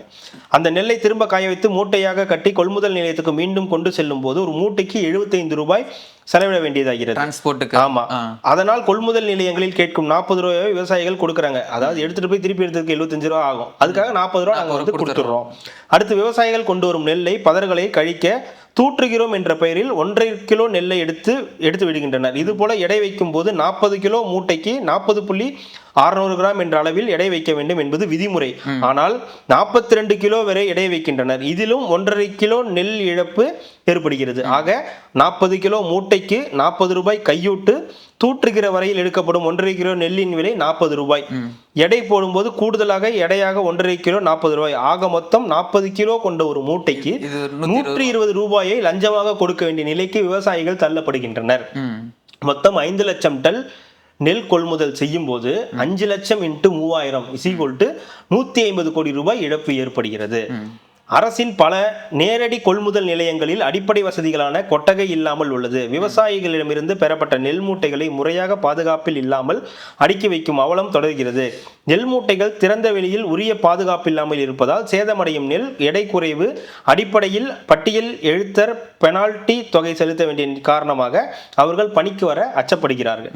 எனவே கொள்முதல் செய்யப்பட்ட மூட்டைகளை பாதுகாக்க உரிய கட்டமைப்பு வசதிகளை ஏற்படுத்த வேண்டும். அல்லது நெல் கொள்முதல் நிலையத்தில் பிடிக்கப்படும் நெல் மூட்டைகளை 24 மணி நேரத்தில் கிடங்குகளுக்கு அனுப்ப அரசு ஏற்பாடு செய்ய வேண்டும் அப்படின்னு வந்து சொல்றாங்க. இதுல முக்கியமான விஷயம் என்னன்னா, இதுல யார் யாருக்கு எவ்வளவு போகுது அப்படின்ற ஒரு விஷயம் இருக்கு. இந்த 120 ரூபா இருக்குல்ல, இந்த 120 ரூபா யாருக்கு போகுதுன்ற விஷயம் தெரியணும்ல. அங்க இருக்கிற விவசாயிகள் சொல்றது என்னன்னா, கொள்முதல் செய்யறவங்க சொல்றது என்னன்னா, விவசாயிகளிடம் மூட்டை ஒன்றுக்கு பெறும் 40 ரூபாயில் பொது செலவினங்களுக்காக 5, கொள்முதல் அலுவலருக்கு மாமூலாக 2 ரூபாயும் ஒதுக்கப்படுகிறது. மீதியுள்ள 33 ரூபாயில் லோடுமேன்களுக்கு 16 ரூபாயும், பட்டியல் எழுத்தர், உதவியாளர், இரவு காவலர் ஆகியோருக்கு 17 ரூபாயும் பிரிக்கப்படுகிறது. இதே போல் கூடுதல் எடை வைப்பதில் கிடைக்கும் 40-இல் லாரி மாமூலாக 3000, சுமை தூக்கும் பணியாளர்களுக்கு மாமூலாக 3000, கொள்முதல் அலுவலர் மாமூலாக 3000 தர கட்டுப்பாட்டு அலுவலருக்கு 1000 ரூபாய் என பிரித்து தரப்படுகிறது. இதே போல தூற்றுகிற வகையில் கிடைக்கும் 40-இல் தலைமை அலுவலக செலவுக்கு ஒரு சீசனுக்கு 5000, தொழிற்சங்கங்கள் செலவுகளுக்கு 5000, ஊர் செலவு, கட்சிகளின் செலவு, பில்புக்கு, சாக்கு, சணல் போன்ற தளவாட பொருட்களை தலைமை அலுவலகத்தில் இருந்து கொள்முதல் நிலையத்துக்கு கொண்டு வர 3000, அதை திருப்பி ஒப்படைக்க 5000 ரூபாயும் செலவாகிறது இப்படின்னு வந்து சொல்றாங்க. சொல்றத குடும்பமே பிரிச்சு அந்த டிபார்ட்மெண்ட்டே பிரிச்சு இருக்குங்க. இது நெல் கொள்முதலின் போது ஒவ்வொரு ஆண்டும் விவசாயிகள் இழப்பை சந்தித்து வருகின்றனர். குறிப்பாக நெல் கொள்முதல் நிலையங்களில் 40 கிலோ மூட்டை ஒன்றுக்கு 120 ரூபாய் லஞ்சமாக தர வேண்டியுள்ளது. இது முழுக்க முழுக்க விவசாயிகளின் பணம். இந்த முறைகேட்டில் அரசுக்கு 1 ரூபாய் கூட இழப்பு கிடையாது என்பதால் எந்த நடவடிக்கையும் எடுக்காமல் வேடிக்கை பார்க்கும் நிலைதான் இந்த தாவேக ஆட்சியிலும் தொடர்கிறது. இதை தடுக்க வேண்டும் என்றால் களத்துக்கு சென்று மொத்தமாக நெல் கொள்முதல் செய்யும் நடைமுறையை கொண்டு வர வேண்டும். அல்லது விவசாயிகளின் நெல்மணிகளை நேரடியாக அறவை ஆலைகளில் கொள்முதல் செய்யும் முறையை ஏற்படுத்த வேண்டும் அப்படின்னு சொல்லியிருக்காங்க. இதுல நேத்து கடலூர் மாவட்டத்துல வந்து நேரடி கொள்முதல் பண்ணும்போது ஒரு 50 ரூபா லஞ்சம் கேட்டாருன்னு சொல்லி ஒருத்தரை வந்து சஸ்பெண்ட் பண்ணியிருக்காங்க. இவர் நம்ம வெங்கட்ரமணன் வந்து சஸ்பெண்ட் பண்ணியிருக்காங்க. இது வந்து ஒரு பெரிய நியூஸ் இல்லையா? விவசாயிகள் ஏன்னா இவரே வந்து திருவாரூர் போனப்ப ஒரு மூட்டைக்கு 40 ரூபா காசு கேட்கறாங்கன்னு சொல்லி இன்றைய சிஎம் வந்து அன்னைக்கு வந்து பேசியிருக்காரு. அப்போ அவருடைய ஆட்சியிலும் இது வந்து தொடருதுன்னா அவர் வந்து இதை பார்க்கணும், இது என்னன்றதை வந்து தெரிஞ்சுக்கணும், அந்த உணவுத்துறை அமைச்சர்கிட்ட விசாரிச்சு இது நடக்காதபடி பார்த்துக்கணும். அப்புறம் ஒண்ணுமே சேஞ்சஸ் இல்லாம மாறிடக்கூடாதுல்ல. இப்போ ஓட்டு உங்களுக்கு வந்து போட்டிருக்காங்க, ஏன்னா இவங்கெல்லாம் போய் இவர் சொல்றாங்க இல்லையா, லஞ்சம் வந்து வாங்குறத சொல்லுங்க, இன்ஃபார்ம் பண்ண, அவங்களுக்கு அந்த தாட் இருக்காதுல்ல. அவங்கள்ட்ட போயிட்டு, ஏன்னா ஒரு 40 ரூபா மேட்டர்னும் போது அவங்களுக்கு பெரிய அமௌண்ட் அது. ஒரு மூட்டைக்கு 40 ரூபா வாங்குறாங்கன்னா அவங்க எத்தனை டன் கொண்டு போய் கொடுக்குறாங்களோ அதை பொறுத்து வந்து எல்லாமே அமௌண்ட் வந்து மாறுது. இதை கொஞ்சம் சீரியஸா கவனிச்சாங்கன்னா ரொம்ப நல்லா இருக்கும் அப்படின்றது நம்மளுடைய பெரிய அமௌண்ட். ஆமா, அது விவசாயிகளுக்கு போனாலும் அது நல்லா இருக்கும். இல்ல நேரடி கொள்முதல் பண்ணாம இது மாதிரி பண்றதுனால எவ்வளவு அமௌண்ட் சம்பாதிக்கிறாங்க. ஒரு விவசாயம் பண்ணி நமக்கு சோறு போடுறதுக்கு விவசாயம் பண்ணி அந்த நெல் எடுத்துட்டு வந்து விற்க வந்தா அவங்கள்ட்டயே காசு கேட்கறது, அதை கொள்முதல் பண்றதுக்கு அவங்க கிட்டே இவங்க காசு கேட்கறது. ஏன்டா உனக்கு சோறும் போடுறதுக்கு நான் நெல்லும் ரெடி பண்ணி அதை எடுத்துட்டு வந்து அதை உங்ககிட்ட வித்து அது நஷ்டத்துக்கும் கொடுத்து அதுக்கும் உனக்கு மேல காசும் கொடுக்கறதுக்கு எதுக்கு இந்த வேலையை நான் பார்க்கணும்? அது இல்லாம நீ வந்து உனக்கு கோவம் வந்துருச்சுன்னா எடுத்துட்டு போயிடுன்னு, உனக்கு காசு கொடுக்கல நீ எடுத்துட்டு போயிடுன்னுவேன். அப்புறம் நான் திருப்பி போயிட்டு எடுத்துறதுக்கு அது ஒரு 80 ரூபா ஆகும். அதுக்கு உனக்கு நான் 40 ரூபா தண்டை அனுப்புறேன்னு சொல்லி அதை வந்து அவங்க கொடுக்குறாங்கன்றது இதுல இருக்கக்கூடிய விஷயம். இதை வந்து முதலமைச்சர் அவர்கள் தீவிரமாக கண்காணிச்சு, இந்த அமைச்சரும் இதை தீவிரமாக கண்காணிச்சு இதை செயல்படுத்தணுன்றதை வேண்டி கேட்டுக்கொள்கிறோம். அவ்வளோதான் இன்னைக்கு நியூஸ் வந்து அவ்வளோதான். தொடர்ந்து நாளைக்கு ஏதாவது செய்திகள் வந்துச்சுன்னா தொடர்ந்து பேசுவோம். கார்த்திக், மிக்க நன்றி. மகிழ்ச்சி.